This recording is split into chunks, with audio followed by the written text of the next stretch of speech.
Hi everyone, I'm Divya Vedanayagam. Welcome to my channel. நம்ம எல்லாருக்கும் தெரியும் மே 10 தமிழ்நாடோட நியூ கவர்மெண்ட் ஃபார்ம் ஆகிடுச்சு அண்ட் மே 13 அவங்களோட மெஜாரிட்டியாக ஃப்ளோர் டெஸ்ட் மூலமாக அசம்பிளியில் ப்ரூவ் பண்ணும்.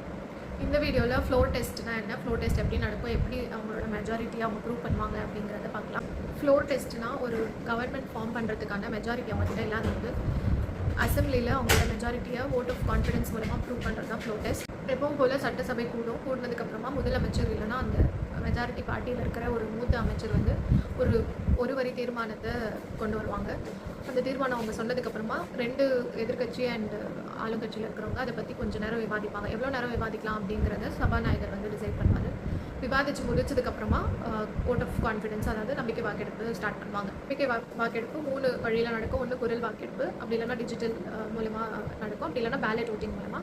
இந்த 3 வேஸில் ஏதாவது ஒரு வழியில் நம்பிக்கை வாக்கெடுப்பு நடக்கும். வாக்கெடுப்பு எடுக்கும்போது சட்டசபை வந்து எல்லா டோர்ஸும் க்ளோஸ் பண்ணிடுவாங்க. க்ளோஸ் பண்ணதுக்கப்புறமா இருக்கிற மெம்பர்ஸ் எல்லாரையும் 6 டிவிஷன்ஸாக டிவைட் பண்ணி அதில் வந்து யாருக்கெல்லாம் ஓகே இல்லை எஸ் சொல்கிறவங்க எழுந்து நிற்கிறதோ இல்லை கை தூக்குறதோ, அதே மாதிரி நோ சொல்கிறவங்க, அதே மாதிரி நடுநிலையாக இருக்கிறவங்களோட கவுண்ட்ஸ் எடுத்து அதை ஃபைனலாக ஆட் பண்ணி இத்தனை பேர் சொல்லியிருக்காங்க, இத்தனை பேர் நோ சொல்லியிருக்காங்க அப்படிங்கிறது தான் அதை வச்சு டிசைட் பண்ணுவாங்க மெஜாரிட்டி ப்ரூவ் பண்ணுறாங்களா இல்லையா. இதில் இப்போ தமிழ்நாடு கவர்மெண்ட் இருக்கிற ட்விஸ்ட்லாம் என்ன அப்படின்னா, ஒன்று சிவகங்கை மாவட்டத்தோட திருப்பத்தூர் தொகுதியோடைய எம்எல்ஏ செலக்டட் எம்எல்ஏ டிவிகே எம்எல்ஏக்கும் டிஎம்கே எம்எல்ஏக்கும் ஒரே ஒரு ஓட்டு வித்தியாசம் தான் இருக்கிறதுனால அவங்க நம்பிக்கை வாக்கெடுப்பில் பங்கேற்கக்கூடாது அப்படின்னு ஹைகோர்ட்டில் வந்து ஸ்டே வாங்கியிருக்காங்க. ஸோ அந்த டிவிகே எம்எல்ஏ வந்து நம்பிக்கை வாக்கெடுப்பில் பங்கேற்க முடியாது.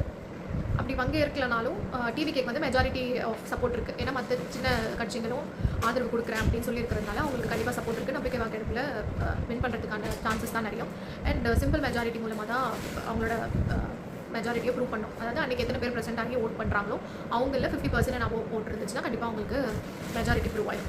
ட்விஸ்ட் என்னன்னா, ஏடிஎம்கேலேருந்து சில எம்எல்ஏஸ் வந்து டிவிகேக்கு சப்போர்ட் பண்ணுறதா சொல்லியிருக்காங்க. பட் யூஸ்வலி எப்படி நடக்கும் நம்பிக்கை வாக்கெடுப்பு அப்படின்னா, சுயேட்சையாக இருக்கிற வேட்பாளர் வந்து அவங்களோட இஷ்டம், சப்போர்ட் ஆர் நாட் சப்போர்ட் அவங்க முடிவு பண்ணிக்கலாம்.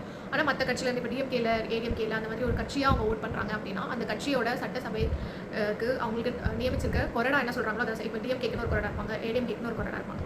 அவங்க எந்த கட்சிக்கு நீங்கள் சப்போர்ட் பண்ணணும்னு சொன்னால் சப்போர்ட் பண்ணணும், பண்ணக்கூடாதுன்னு அவங்க டிசைட் பண்ணால் அதை தான் கேட்கணும்.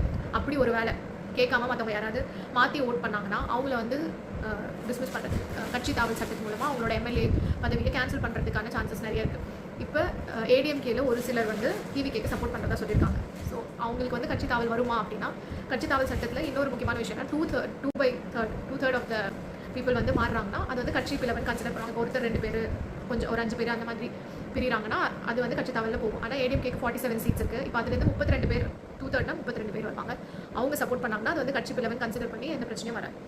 அப்படி இல்லை அப்படின்னா அது வந்து கட்சி தாவலாக முடிவாயிடும். அப்போ வந்து ஆட்டோமேட்டிக்காக அவங்க மேலே கட்சி தாவல் தடை சட்டம் வந்துடும். அப்படி இல்லாமல் வேறு அவங்க இன்டெரக்டாக எப்படி சப்போர்ட் பண்ணலாம்னா, வாக்கெடுப்புக்கு முன்னாடி 30 எம்எல்ஏ அவருக்கு சப்போர்ட் பண்ணுறாங்கன்னா 30 பேரும் ராஜினாமா பண்ணிடுவாங்க. ராஜினாமா பண்ணிட்டா டோட்டல் கவுண்ட் வந்து கம்மியாயிடும். ஸோ அவங்களுக்கு ப்ரூவ் பண்ணுற நம்பர்ஸ் மெஜாரிட்டி சிம்பிள் மெஜாரிட்டியில் கம்மியான வாக்கு இருந்தாவே அவங்க வந்து வின் பண்ணிடலாம். ஸோ இப்படி தான் நடக்கும். சபாநாயகர் வந்து இதில் ஓட் பண்ணுவாங்களா அப்படின்னு கேட்டால் இல்லை. ஒருவேளை ஒரே ஒரு வாக்கு வித்தியாசம் தான் வருது, எஸ்க்கும் நோக்கும் அப்படிங்கிற பட்சத்தில் சபாநாயகர் வந்து ஆதரிக்கலாமா வேண்டாமா அப்படிங்கிறத ஃபைனலி சபாநாயகர் கையில் இருக்க ப்ராசஸில் வந்து சபாநாயகர் ஓட் பண்ண மாட்டாங்க. இதுதான் நம்பிக்கை வாக்கெடுப்பில் நடக்கிற ப்ரொசீஜர். இந்த மாதிரி இன்னும் நிறைய இன்ஃபர்மேஷன்ஸ் தெரிஞ்சுக்க continue to follow my page. Please subscribe. Thank you. By.